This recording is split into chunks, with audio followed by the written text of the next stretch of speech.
estão me vendo bem? Tá alto, tá baixo? Alguém aqui estava no meetup que a gente fez lá no Archivay há 15 dias? É pouca gente, isso é bom, porque eu vou repetir algumas coisas. Relaxa que não é tudo igual para quem já viu, então.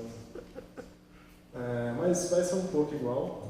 Na verdade, o Nick falou para fazer igual, então a culpa é dele, tá? Não sei se vocês acharam. Foi mal. Bom, vou falar um pouco sobre engenharia de dados. Eu dei aquele nome bonito, depois eu decidi tirar um nome grande e deixar só engenharia de dados no nome da apresentação. Porque no fim o que eu estou fazendo é capturando dados de sistemas distribuídos e replicando eles, enfim. E eu vou falar um pouco disso tudo também, mas eu dei uma simplificada no termo só. Bom, eu não tenho uma apresentação institucional bonita, nem uma apresentação minha bonita. Na verdade, como a Mariana já falou, eu trabalho no Archivay. Todo mundo aqui conhece o Archivay, pelo menos de nome. Vocês sabem o que o Archivay faz? Vocês sabem o que o Archivay faz? Olha só. É difícil saber o que o Archivay faz porque não é igual ao iFood que vocês têm no celular de vocês. O Archivay nem é mobile. Então, se você não tem uma empresa, provavelmente você nunca vai usar o Archivay na vida. Mas o nosso plano de dominar o mundo é que em algum momento a gente vai ter os dados de todos vocês em Archivay. E como que a gente vai conseguir isso, né? Bom, a Archivay é uma empresa que lida com burocracia, basicamente. Então, toda empresa, não só a Archivay, mas toda empresa do país é obrigada a manter todos os documentos fiscais recebidos, que são os de compra, por 5 anos. Na verdade, depende do documento fiscal, mas em média são 5 anos. Né? Então, a Archivay ela faz um serviço de consulta desses documentos com a Secretaria da Fazenda, que eu vou chamar de Cefaz aqui para frente, porque eu não consigo não falar Cefaz. E aí a gente vai lá, pega o certificado digital dos nossos clientes, que é um CPF deles digital. É igual o eCPF para quem tiver, é um pouco raro ter, mas enfim, você consegue declarar imposto de renda com o CPF, por exemplo. O equivalente disso para uma pessoa jurídica, para uma empresa, é o certificado digital. Então a gente pega o certificado digital deles, bate na Secretaria da Fazenda e pega todas as notas recebidas dessa empresa. A gente também tem alguns outros produtos, tem produto para consultar nota de, sei lá, a gente consegue consultar nota de pessoa física também, mas não é muito foco na empresa. A gente tem meio que um Dropbox da Archivay, que você joga qualquer XML lá de documento fiscal e a gente sobe no Archivay, mas o core do sistema é esse. Hoje a gente tem mais ou menos, como eu não tenho um slide bonito para mostrar, eu vou chutar um pouco os números que eu lembro, mas se não me engano são 50 mil empresas, de 10 mil clientes, são 10 mil contas de 50 mil empresas. Com isso a gente consegue monitorar de 1,5 a 2 milhões de empresas brasileiras com uma certa recorrência. Tá? Então o nosso volume de dados é muito grande e a gente consegue ter bilhões de reais transicionando pelo Archivay todos os dias. Então a gente sabe que isso está acontecendo. Não é que essas transações passam pelo Archivay, não é que a gente pega esse dinheiro, mas a gente sabe que as transações estão acontecendo. Para quem não conhece o documento fiscal é um documento extremamente detalhado de uma transação ou de um movimento de mercadoria ou de serviço que está acontecendo. Então a gente sabe como é feito o frete, a gente sabe qual produto está sendo vendido, a quantidade, quanto pagou de imposto. E a gente contou uma vez os campos de um documento fiscal, que é a nota fiscal, e foram mais de 700 campos para vocês terem a noção de quão detalhado é esse dado. Então, por exemplo, se a gente comparar com uma empresa de cartão de crédito, o cartão de crédito sabe quanto você gastou, mas ele não vai saber o item, não vai saber a quantidade que você comprou. No documento fiscal, as empresas são obrigadas a informar isso. Elas são obrigadas, mas a Secretaria da Fazenda, de certa forma, ela não valida grande parte desses dados, o que é um desafio para a gente daí. Então, a gente tem uma granularidade muito boa do dado, mas a gente tem alguns problemas de confiabilidade, basicamente porque é bem burocrático a emissão desse documento, então quando a gente pega ele, a gente pode ter alguns problemas de consistência também. Então, é isso que a Archivay faz. Falando em números bonitos, a nossa base de dados, a última vez que a gente montou, que é basicamente do tamanho de uma tabela no BigQuery, tinha 15 terabytes, nosso backup, e, enfim. Nada disso. Enfim. Sobre mim, né? Quem sou eu? Eu sou engenheiro de dados na Archivay. Na verdade, eu não sou engenheiro de dados faz 3 anos, mas eu trabalho na Archivay faz 3 anos. Eu comecei lá como Esse cargo até hoje não tem um nome bom, mas ele chama BI, tá? Então era, na verdade, o cara que ia lá no banco da aplicação mesmo, tirava os relatórios e mandava para a galera de vendas. E depois esse cara começou a automatizar alguns relatórios da galera de vendas e da galera de marketing, e aí depois ele acabou virando um engenheiro de dados, que é um pouco do que eu vou falar aqui hoje. Eu estou lá desde 2016, se as minhas contas estiverem certas. Além disso, eu sou formado aqui no ICMC, sou mestrando também pelo MECAI, em Ciência de Dados, meu orientador é o Francisco, para quem conhece. Meu projeto envolve grafos aí, enfim. Se tudo der certo, um dia eu vou vir apresentar meu projeto, mas hoje é impossível porque ele não existe. Bom, algumas considerações iniciais, vocês já devem ter lido algumas delas aí, porque eu falei pra caramba nesse slide. Mas eu não vou mostrar código nessa apresentação, que é uma coisa que eu, como desenvolvedor, não gosto de ver uma apresentação que não tem código, mas eu acho que eu vou conseguir, pelo menos, responder algumas perguntas de vocês e a fundo o suficiente para vocês não ficarem bravos comigo, porque eu não mostrei código, tá? Essa apresentação é baseada nas minhas opiniões, em grande parte pessoais, tá? Mas elas são mais experiências do que opiniões, digamos assim. Então eu tentei não puxar para o meu viés, mas puxar para as experiências que a gente teve e os outputs que a gente teve disso, tá? Eu falo isso para, assim, isso aqui não é baseado em um livro, é baseado em experiência, então vocês podem encontrar uma palestra de engenharia de dados de outra empresa no futuro, que vai ser completamente diferente disso aqui, tá? Mas essa é a visão, pelo menos, a minha visão junto com boa parte da visão que a Arquivei tem sobre engenharia de dados. E aqui eu vou falar muito mais sobre conceito e não sobre tecnologia, por isso que não vai ter tanto código. Na verdade, vai ter um pouquinho de código lá no fim. Tá?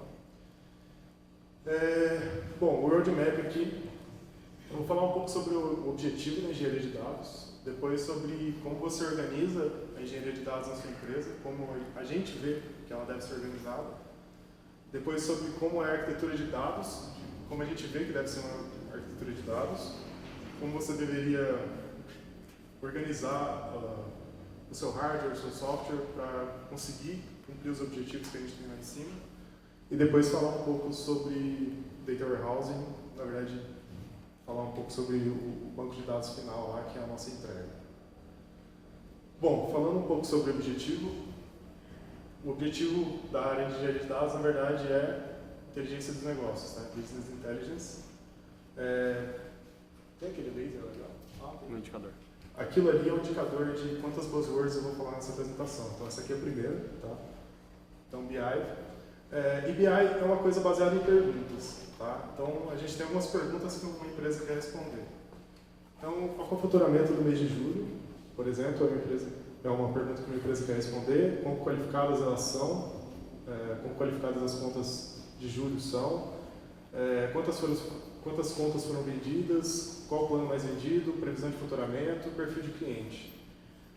Então, o objetivo da área de dados é basicamente responder perguntas. Tá? Então, como um todo, a gente vai querer fazer isso.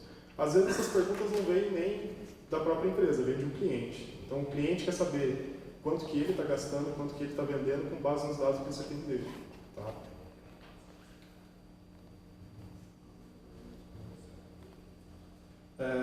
E aí, quais dessas perguntas vocês acham que são perguntas de BI e o que vocês acham que não são?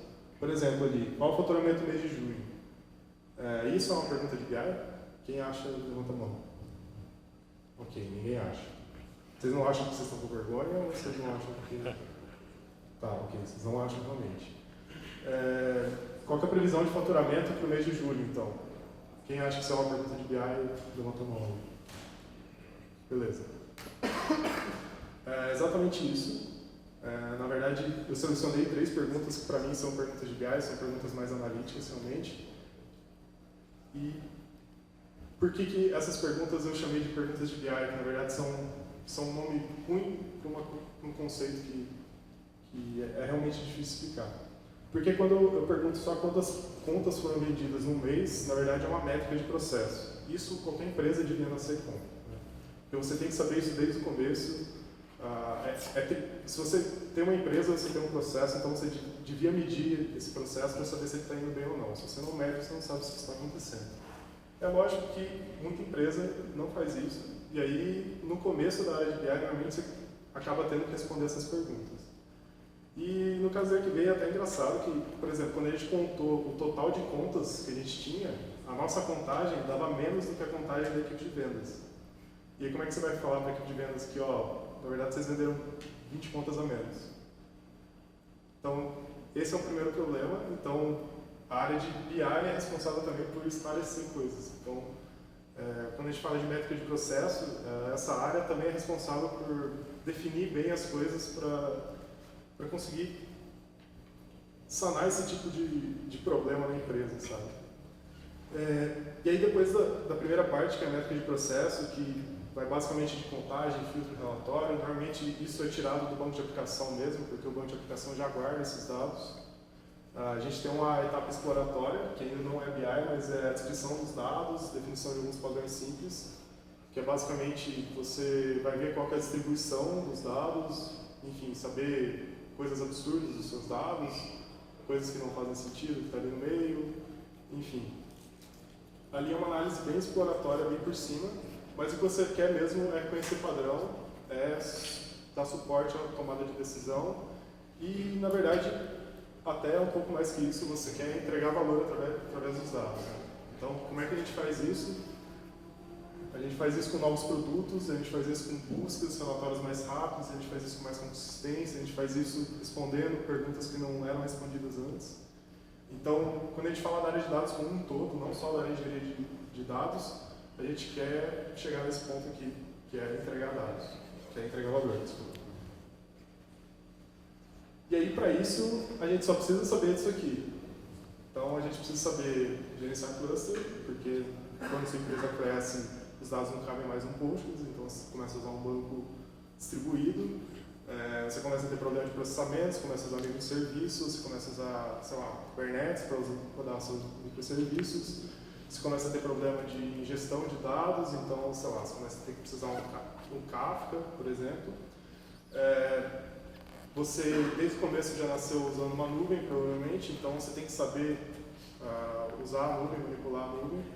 Às vezes você tem que saber mais de uma, porque a sua empresa decidiu, por exemplo, no começo de 2019, migrar da Amazon para a Google, como foi a que veio esse ano.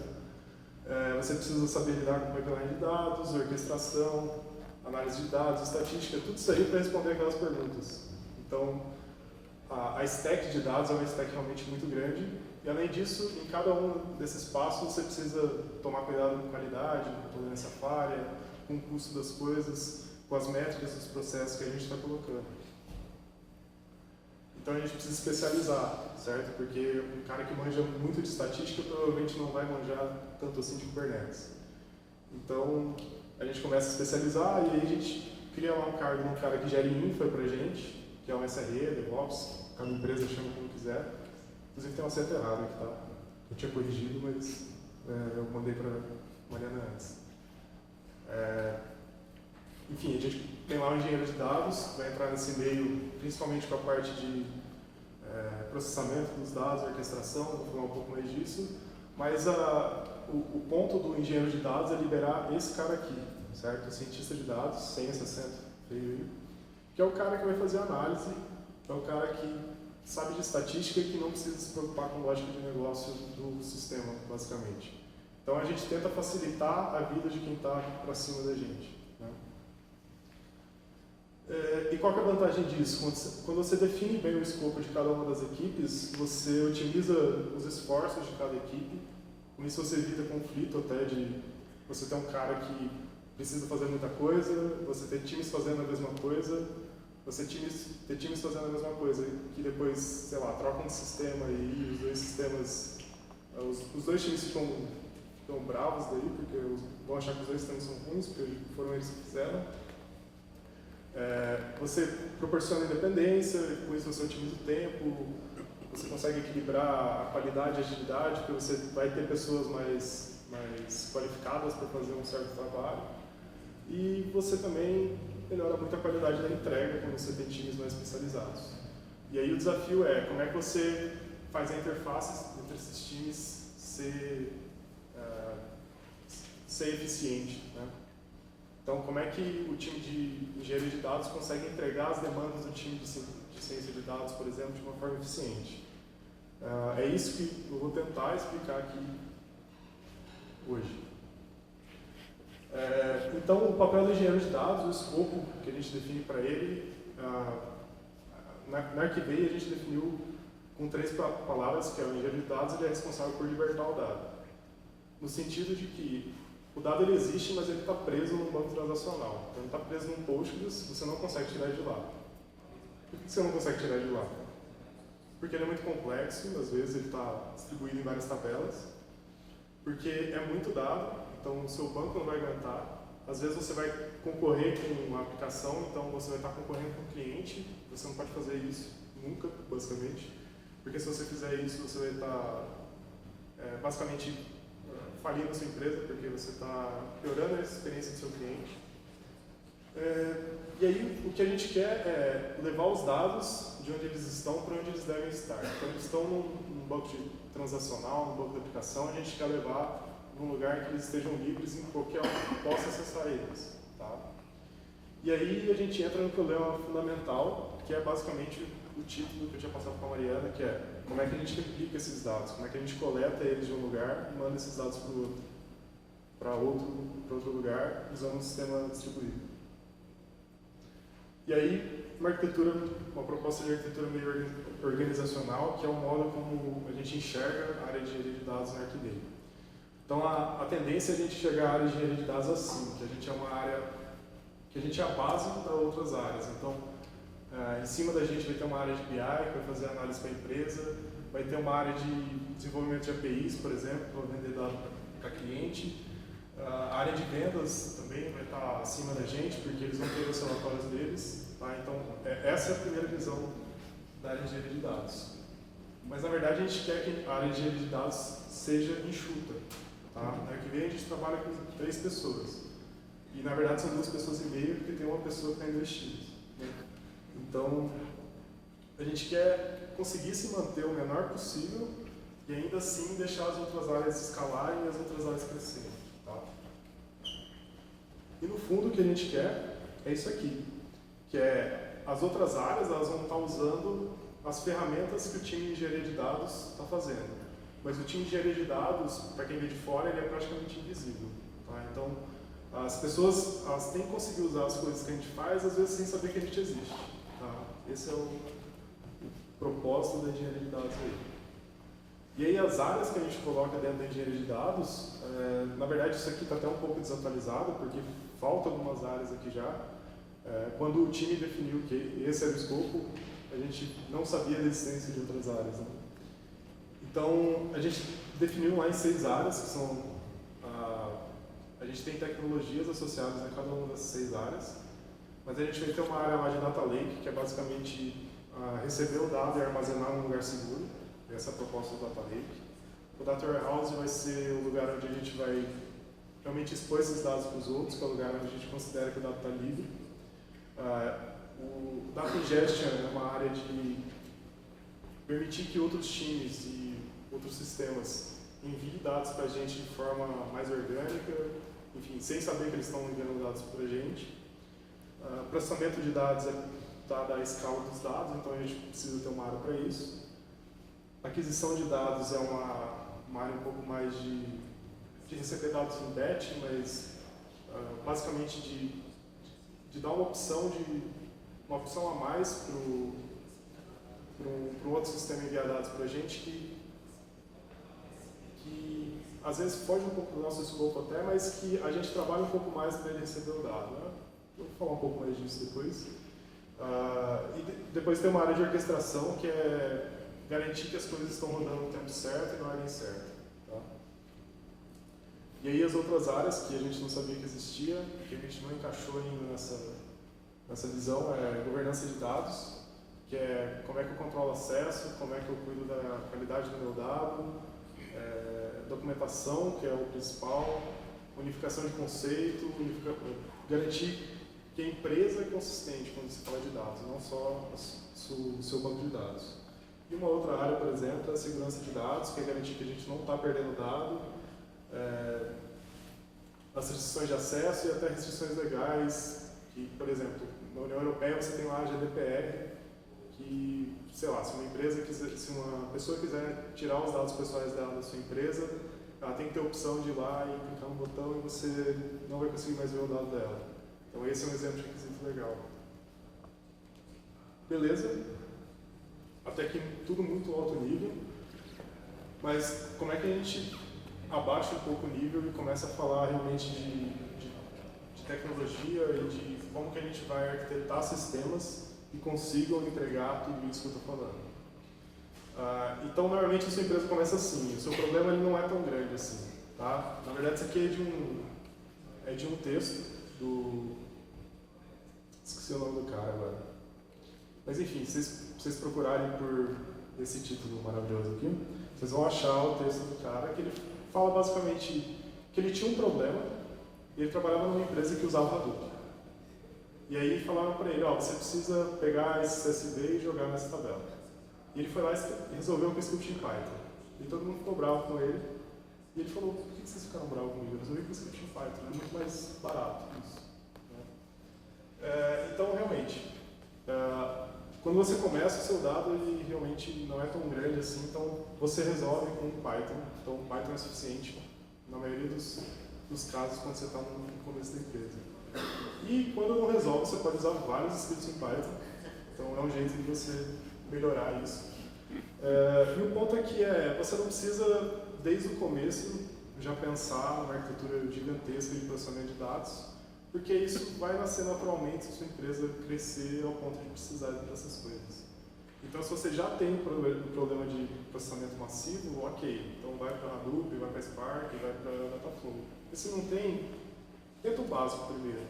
Tenta rodar um script em Python para copiar uma tabela para o seu BigQuery lá, para o seu banco analítico, e ver se funciona. Se não funcionar, aí beleza. E aí você acaba tendo esse problema aqui também, que é quando você começa a ter muitas coisas diferentes acontecendo, você começa a ter que orquestrar isso. Para quem conhece o Airflow, já reconheceu o Airflow aqui. E no fim você acaba tendo que usar realmente uma ferramenta de processamento massivo. Esse aqui, para quem não conhece, é o Dataflow, que é a ferramenta de processamento que a gente usa. É o análogo do Spark lá, mas é um gerenciado da Google. E o ponto aqui você realmente está ficando grande, você começa a ter problemas de gente grande, e aí você vai começar a ter que pensar numa plataforma de dados, uma coisa um pouco maior. Tá? Então, problemas que geralmente nascem nessa parte são inconsistências, que você tem muito dado, é muito difícil você processar, é muito difícil você garantir que o seu dado está certo. Seu dado está distribuído em vários lugares, em vários sistemas. Tá? Você começa a ter um problema que é típico, que é você não tem histórico. Então, o seu sistema lá transacional da aplicação está preocupado em manter o estado dele. O estado é mais importante do seu sistema web, certo? Você quer manter um estado vago, mas o histórico de estados para você não importa tanto. Então, o seu banco transacional não vai ter histórico de todas as coisas que você vai querer pedir depois. Outra coisa que dá muita dor de cabeça, lógica de negócio. Você começa a ter que entender a lógica de negócio de um monte de sistema e às vezes até entender por que uma entrada numa tabela tem aquele valor. Tá? E às vezes entender que 2 anos atrás teve um bug e é por isso que aquela tabela é errada. Você começa a ter problema de custo também, porque às vezes você rodar 10 scripts em Python vai usar tanto recurso que era mais rápido rodar um batch do Dataflow que processa em 5 minutos. Tá? E aí vai chegar o seu chefe, no caso meu chefe está em pé lá no fundo, e vai falar, beleza, agora que a gente sabe fazer isso em batch, a gente consegue fazer em tempo real? Tipo, a gente consegue entregar contagem de contas com uma latência de 1 minuto? E aí vem um conceito que tenta suprir a maior parte desses problemas, que a gente tenta usar uma arquitetura de eventos daí, baseado basicamente nesse conceito, que é a dualidade entre uma tabela e um string. Primeiro, já que a gente está no etapa de Data Science, a gente gosta muito de definição aqui. Então, o que é um string? O string é basicamente uma lista de coisas que estão acontecendo e essa lista é infinita. A gente sabe que não é infinita, mas para fins de definição ela é infinita. E uma tabela é uma lista de coisas que é uma lista de coisas, basicamente. Então, você não está falando de quando elas aconteceram, mas está falando de um estado. Então, a tabela representa o estado e o stream é uma lista de acontecimentos. Então, a dualidade dessas duas coisas quer dizer que você consegue representar um stream através de uma tabela e você consegue representar uma tabela através de um stream. Tá? Aí tem esse exemplo, para quem já conhece esse diagrama, é o diagrama mais básico que você vê quando você começa a lidar com mensageria e eventos, que é os estados da sua tabela, né? Então no começo a gente tem uma tabela com uma linha só, tem lá a Alice 1, e aqui na direita tem o changelog, que é o equivalente a isso aqui. Então conforme a sua tabela cresce, a tabela vai registrando os estados e os eventos vão registrando as alterações, certo? A partir disso, você consegue construir uma segunda tabela que é igual à primeira, tá? Apenas coletando esses eventos do meio e escrevendo uma outra tabela. Tá? A dualidade é uma coisa que permite isso, porque quando a gente fala que um string é igual a uma tabela, a tabela, na verdade, ela é a representação de um conjunto de eventos num ponto no tempo. Então, se eu definir uma linha aqui e pegar esses eventos aqui, então, eu sei que a Alice vale 1 e Charlie vale 1, então essa aqui é a representação desse ponto do tempo e desse conjunto de eventos. E o contrário também, a tabela representa uma sequência de eventos no sentido de que uma tabela, na verdade, vai ter muito mais redundância do que um string de eventos. Tá? Então, por exemplo, quando acontece uma mudança aqui, Charlie vira 1, a minha tabela vai representar tanto o Alice quanto o Charlie, mas eu acabei de mexer só no Charlie. Então, na verdade, o que eu estou fazendo com a tabela ali é tendo uma redundância. Tá? Com isso, a gente consegue usar isso aqui, principalmente quando eu quero construir um banco a partir de outro banco, que é basicamente o que a gente quer fazer. Né? O nosso propósito inicial é capturar os dados de um lado e jogar para o outro. A gente tem um jeito lá orgânico de fazer o scriptar em Python e dar um dump no banco e copiar para um lugar. Esse aqui é um jeito mais escalável e que te dá outras oportunidades, como por exemplo suprir aqueles problemas que eu falei. Então o histórico ele se torna trivial, porque o histórico é basicamente a sequência de comandos que você teve. Então a sequência de alterações já está guardada nos eventos. Com isso a replicação de dados também se torna mais fácil, ela não é trivial, mas ela é mais fácil. Basta você lidar com as diferenças de arquitetura dos bancos que você está lidando, basicamente. E, cara, uma das maiores vantagens disso é que é independente de lógica de negócio. Quando você faz isso, não importa o que está acontecendo na aplicação. Você está conseguindo replicar o dado de um lado para o outro, sem saber se aquilo é uma conta, se aquilo é um login, enfim.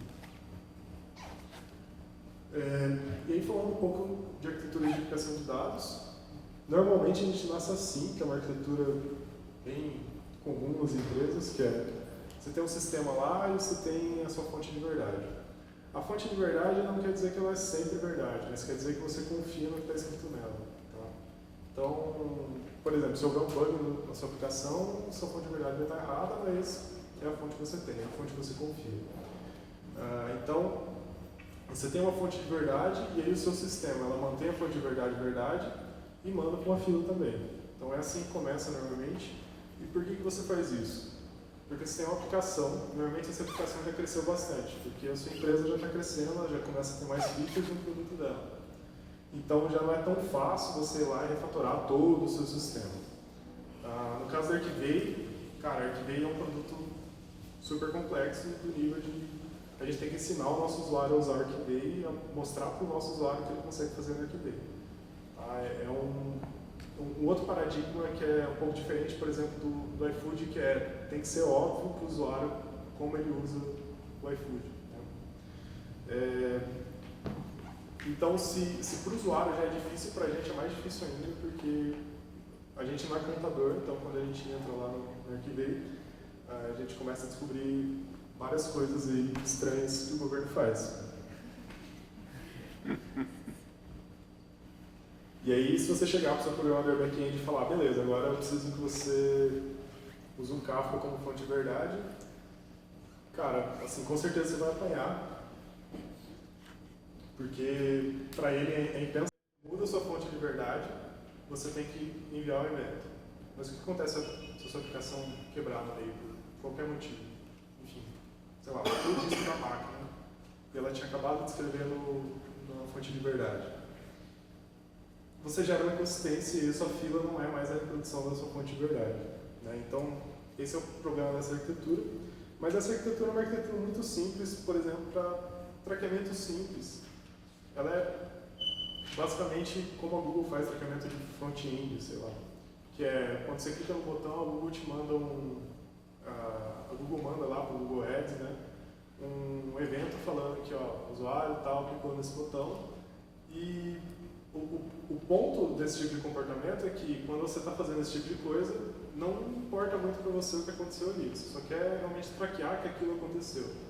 Então, se clicando naquele botão, o cara fez uma compra ou ele fez um login, não importa muito. Você quer realmente traquear o que aconteceu. Então, esse cenário é o último desses casos. É um cenário bem simples de mudar na aplicação.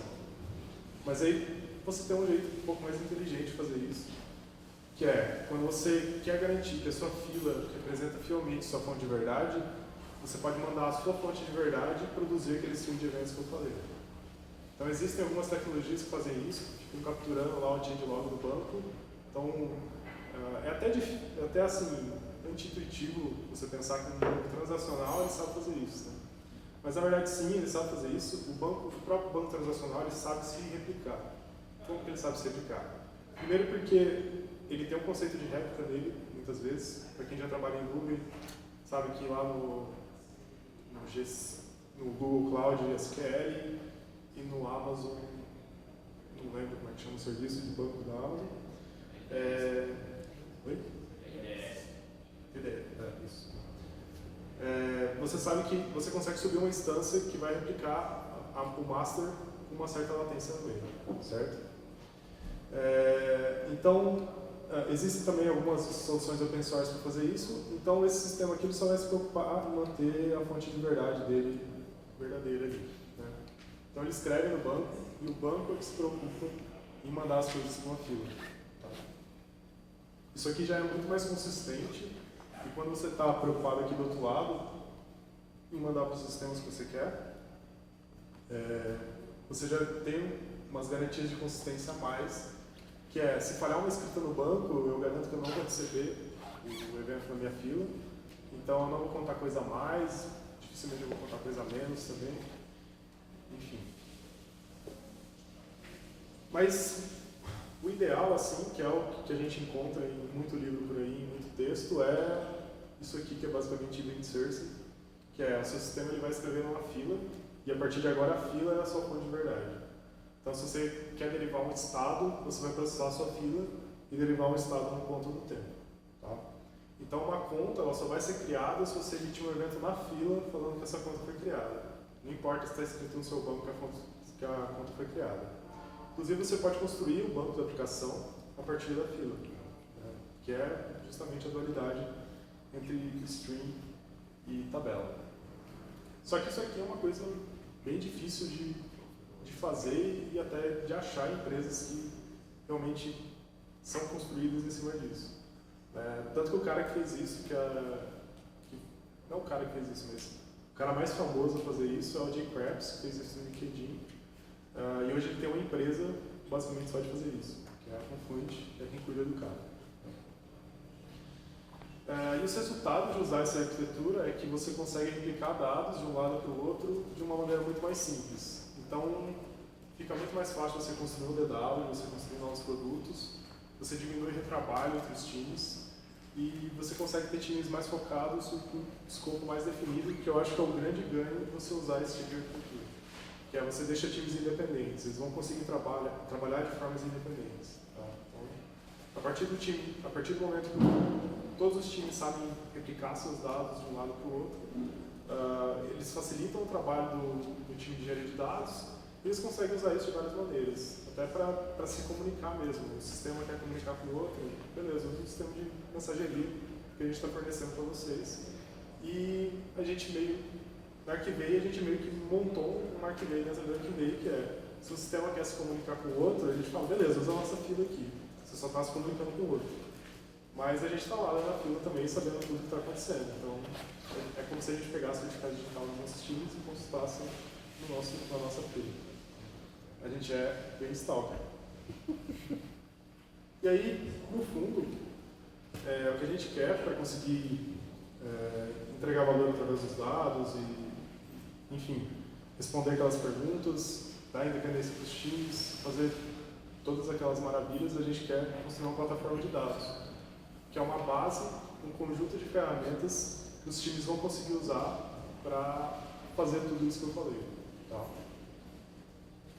E aí, normalmente a gente cai no que é essa plataforma de dados. É um data warehouse? Pode ser um data warehouse, na verdade é muito mais que isso. Né? E aí, quando a gente estuda data warehouse, a gente tem lá o Kimball que fala pra gente, beleza, como é que a gente estrutura um data warehouse? A gente estrutura com esquema estrela, com tabela de fato, com tabela auxiliar. Miguel sou eu, no caso. No começo, a gente costuma fazer muito isso aqui, na verdade, que é joga tudo na mesma tabela e boa. E o trabalho do engenheiro de dados acaba sendo, em boa parte, jogar tudo na mesma tabela. Você divide por fonte, por sistema que emitiu aquela mensagem, por exemplo, e não se preocupa muito com o que aquele dado significa. E vai ter uns porquês mais para frente de ser assim. Né? Então, na verdade, eu prefiro chamar de data whatever, porque não importa se é um data lake, se é um data warehouse, por exemplo, o que importa é que a gente vai estar falando disso aqui. A gente tem o dado virgem, que é do jeito que a gente recebeu. Então, a gente recebeu o CSV, é o CSV. A gente recebeu um abro, é um abro. E o dado virgem, ele serve unicamente para uma coisa, que é fazer backup. Por quê? Porque se você precisar reprocessar aquilo depois, o seu dado está guardado lá. E você vai precisar reprocessar, porque o seu humano você vai errar, então, enfim. Garanta que o seu dado está seguro quando você recebe ele. Depois a gente tem o dado cru, o que a gente chama na Archivay de dado cru, que é a gente dá uma padronizada nele. No caso da Archivay hoje, a gente padroniza para JSON os dados. Então, a gente põe num formato, a gente define algumas coisas, por exemplo, formato de data, ele tem que seguir o padrão ISO 9000 e blá blá blá. Tem que ter time zone, tem que ter precisão de tanto. Evita mandar, sei lá, campo numérico, manda como string mesmo, deixa que o analista converte depois. Aí a galera de data science na verdade fica brava, mas enfim, não é esse analista ainda, tá? Tem uma camada no meio. E esse formato do meio, esse formato padronizado, ele serve para ser um idioma comum que todos os times sabem falar.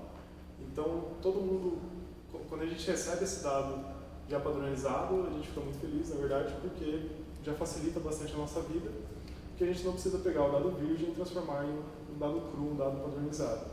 Normalmente, os outros times que fazem isso aqui são responsáveis por isso, mas aí relacionado com aquela área de aquisição que eu falei, a área de aquisição é justamente quando a gente recebe dados virgens. Então, a gente recebe um dado em um outro formato, porque aquele time ele não quer se preocupar na padronização do dado.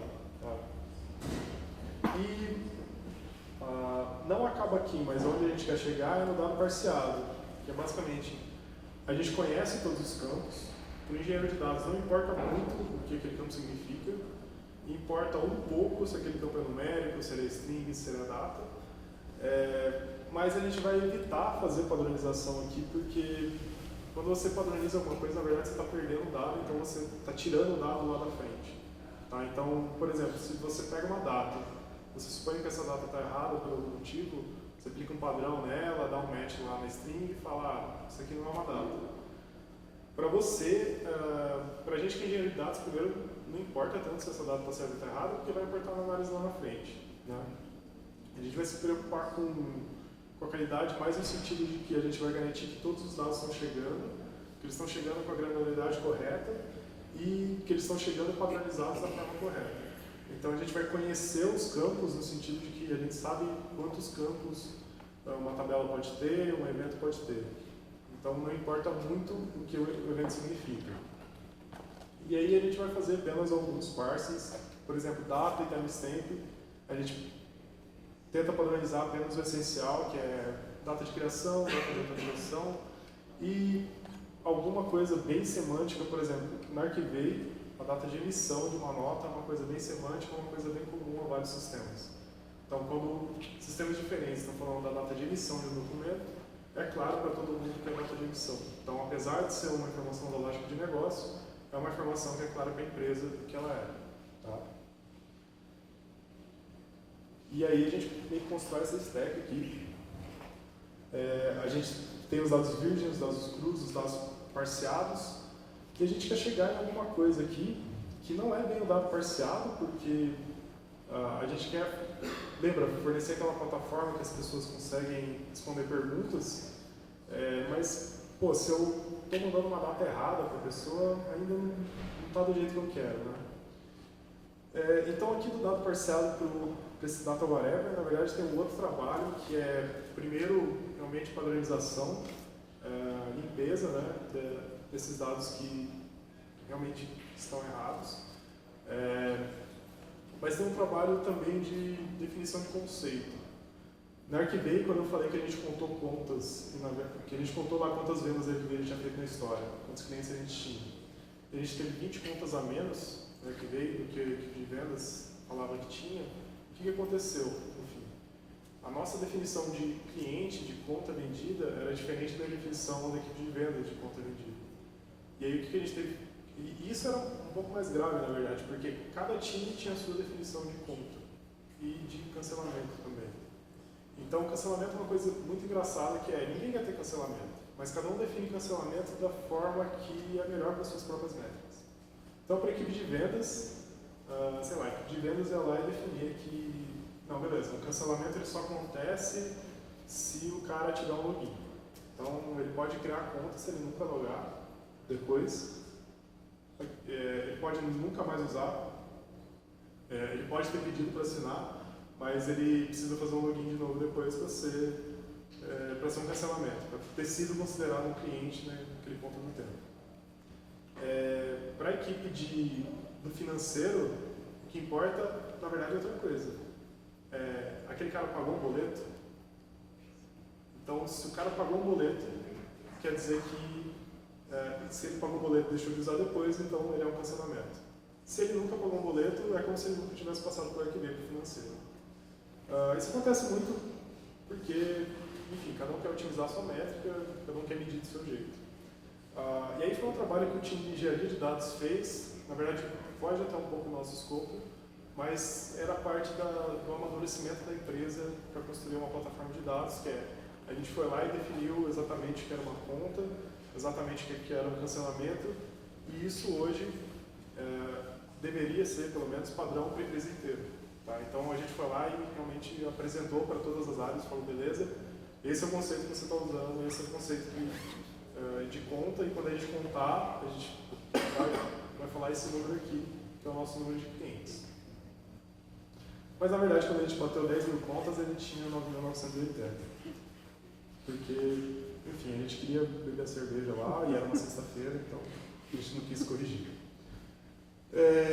E aí realmente chega nessa pergunta, né?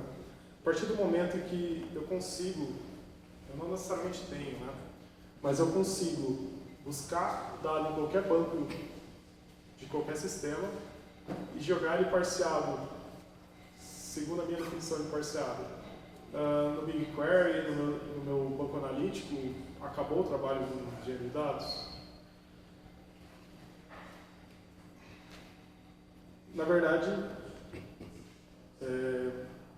a Arquivei ela não respondeu essa pergunta ainda de uma maneira eficiente, que aqui começa a ter um outro trabalho, que é justamente esse trabalho aqui, que para a gente chegar naquele nível em que qualquer pessoa consegue responder as perguntas da sua área, que o cliente consegue ir lá e responder as perguntas dele, na verdade eu tenho que organizar os meus dados agora por entidade, eu tenho que agregar eles, eu tenho que documentar tudo isso, eu tenho que abstrair algumas lógicas de negócio, eu tenho que, por exemplo, unificar o que é o cliente de cada um dos sistemas. Então, sei lá, se eu tenho uma API e eu estou vendendo uma API, aquele cara é um cliente, ou, aliás, ele é um cliente igual ao cliente que assina a minha plataforma de SaaS ali, que está entrando no site fazer um login. E aí esse trabalho aqui é um trabalho muito mais de você pegar aqueles dados que já estão parseados, eles já estão libertos, mas é um trabalho mais de definição de conceito e de organização. Então, esse cara normalmente a gente chama ele de BI, tá? No Archibase, que é um cara que pega o dado, organiza num dataset bonitinho, falando, ó, você quer contar conta? Beleza. Esse é o dataset que você vai contar conta. Tá? Mas, para alguns times a gente vai um pouco mais a fundo nisso, o time de engenharia de dados, para outros times, o time de BI toma mais conta e entrega um pouco mais isso. Tá? E no fim, o que a gente quer chegar é isso aqui, né? Nosso data whatever lá, ele vai ter um dataset lá organizado por conta, por documento fiscal, DFE é a sigla de documento fiscal, tá? E vai ter vários níveis de agregação. Então, às vezes o engenheiro de dados ele tem que fazer isso, e às vezes o time de BI vai fazer isso. E o time de BI que eu estou falando aqui não é o cara que faz análise ainda, não é o cientista de dados. O cientista de dados ele vai ser o cara de vendas que conhece a problematização na Archibase, isso pelo menos. Vai ser o cara de vendas que conhece a problematização da equipe de vendas. Então é o cara que sabe as métricas de vendas, por exemplo, ele conhece os processos de vendas para conseguir metrificar, para conseguir fazer previsão e para conseguir pegar os dados que alguém traduziu para ele aqui e entregar a análise lá na frente. Tá? Então a gente tem uma camada aí no meio que ainda é um pouco nebulosa para a gente. E aí, desse ponto de vista, o trabalho de engenharia de dados está acabando aqui. Né? E aí, às vezes, a gente passa do nosso escopo, mas o trabalho ele acaba quando o dado está liberto no nosso data warehouse. E aí, beleza. Alguns problemas que a gente tem com esse tipo de arquitetura.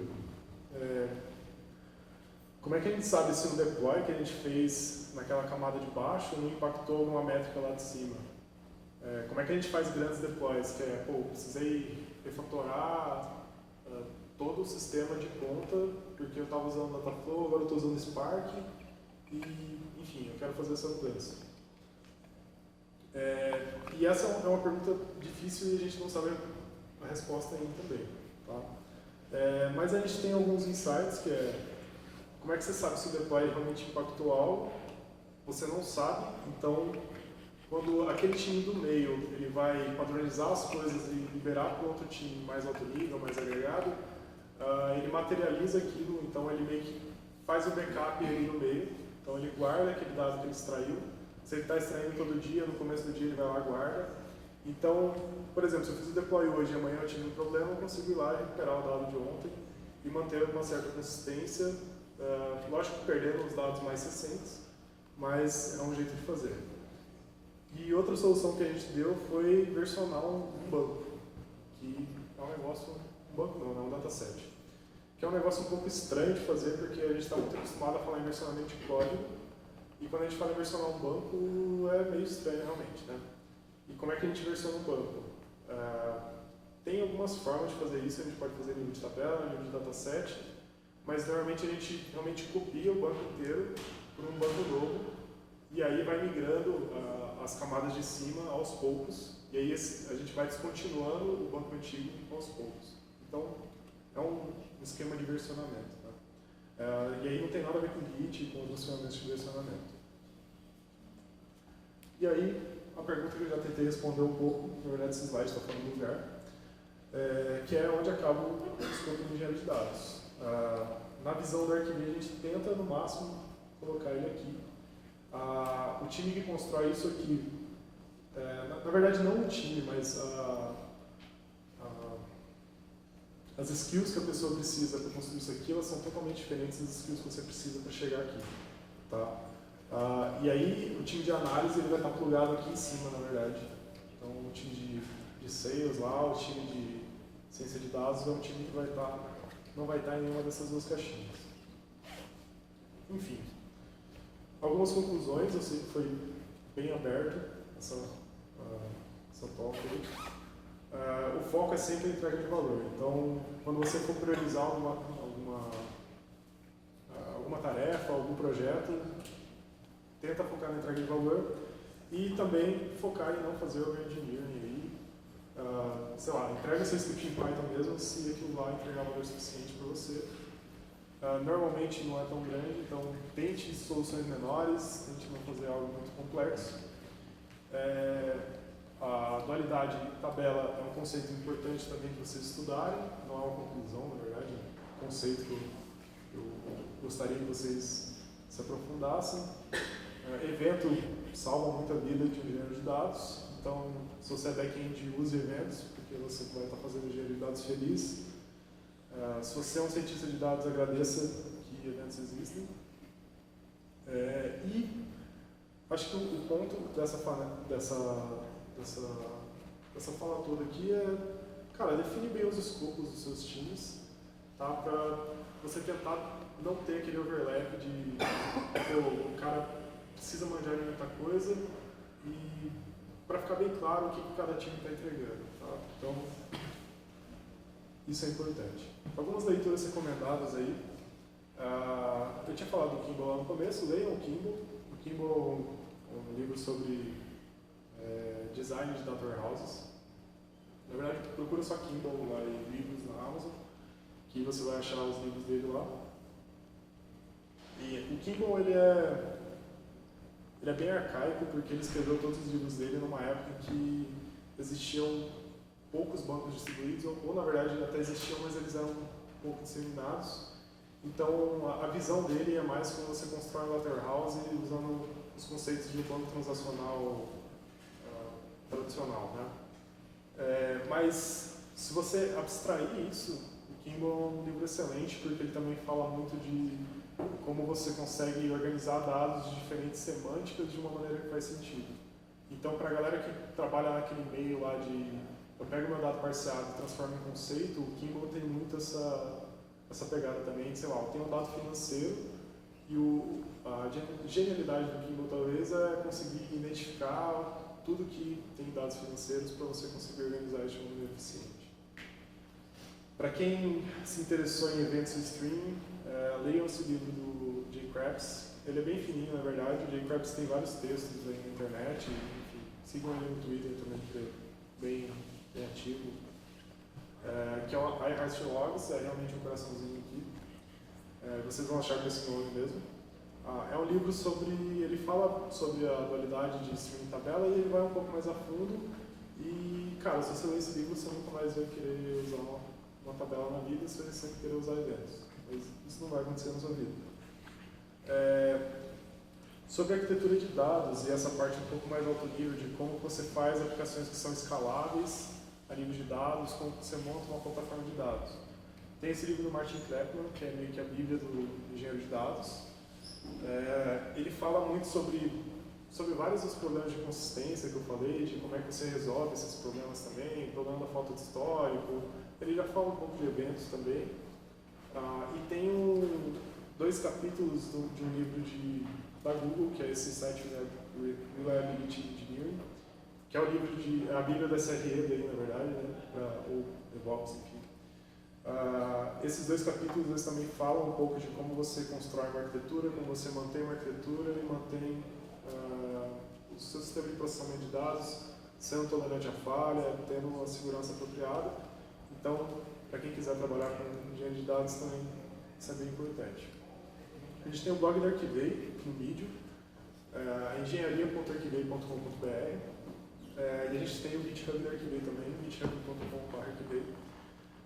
Lá vocês vão encontrar muito material. No blog não está tão restrito a engenharia de dados. No GitHub a gente tem muita lib e acho que o maior projeto, na verdade, foi a gente que abriu, que foi o Pipeline Genérico. No blog a gente é muito ativo com front-end, tem bastante coisa de front-end lá, que o Olinda, para quem conhece, o Rafael lá da Arquivei posta, sobre React. A gente postou bastante coisa também sobre PHP já. E a gente tem alguns textos lá sobre engenharia de dados, já falando um pouco sobre como você monta essa camada de dados parseados. E sobre um dos projetos que está no nosso GitHub também, a gente abriu o open source recentemente, que é o Pipeline Genérico. O Pipeline Genérico é um nome extremamente ruim porque não diz nada, né? Mas o que ele faz? ele lê de uma fila, ele lê JSONs, na verdade, ele parseia isso e ele joga no BigQuery.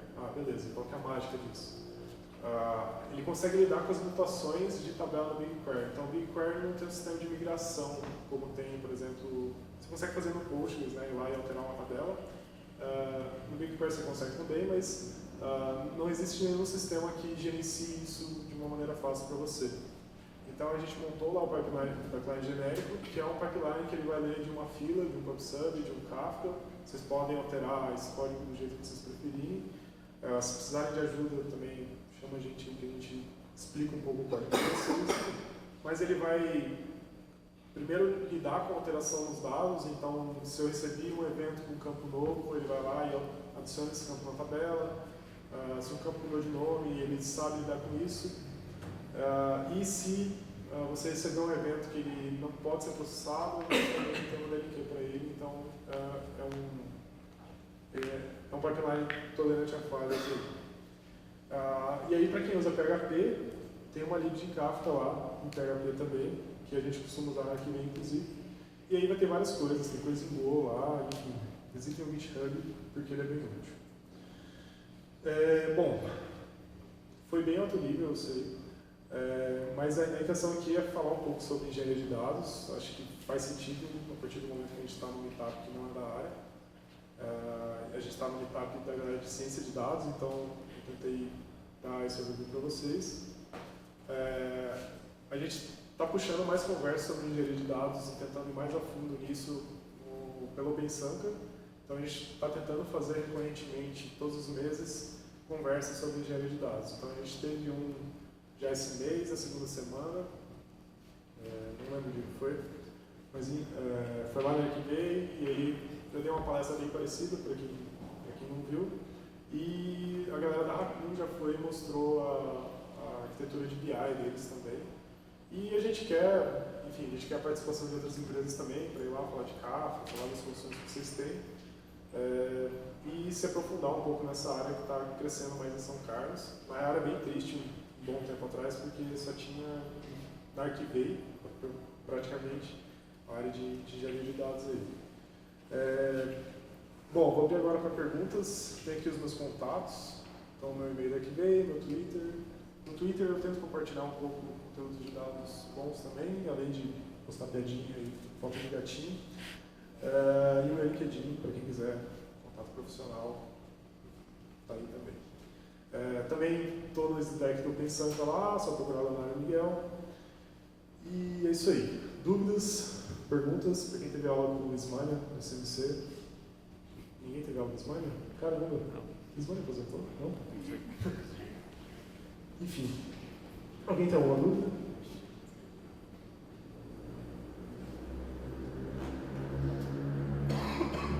Ou vocês boiaram, ou foi extremamente básico o que eu falei aqui.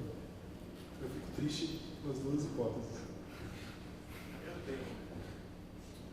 Quando você disse os scripts de Python que resolvem muita coisa, vocês usam alguma ORM? Quando você disse dos scripts de Python que resolvem grande parte do trabalho, vocês usam alguma ORM, tipo SQL,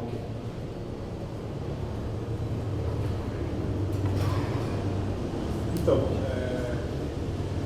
normalmente a gente usa ORM quando a gente está falando de uma aplicação. Então, os scripts em Python que a galera de engenharia de dados faz, normalmente a gente usa outras bibliotecas que facilitam a manipulação de dados. Acho que nenhuma delas vai enquadrar bem como ORM, mas na Arquibay a gente usava uma biblioteca bem simples, chama PETL, Python ETL. Tem a Pandas também. Esqueci o nome da outra. Enfim, tem algumas bibliotecas em Python que já tem algumas funções prontas para fazer manipulação de dados. E aí o que é bem comum de achar são bibliotecas em Python que escondem um pouco a engine por baixo. Então você consegue escrever o mesmo, como por exemplo, o Pandas, você consegue rodar o Pandas no Spark ou rodar na sua máquina mesmo. Né?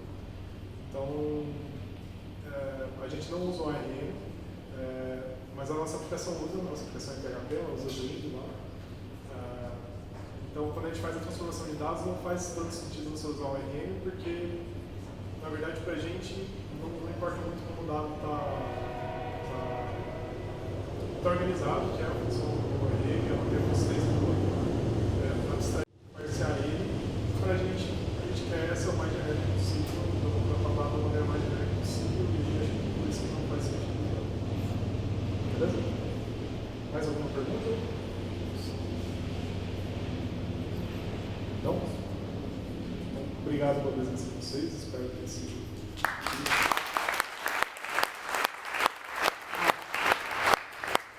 Último recado, o próximo meetup de engenharia de dados já tem data, vai ser dia 11 de setembro, nada sugestivo aí.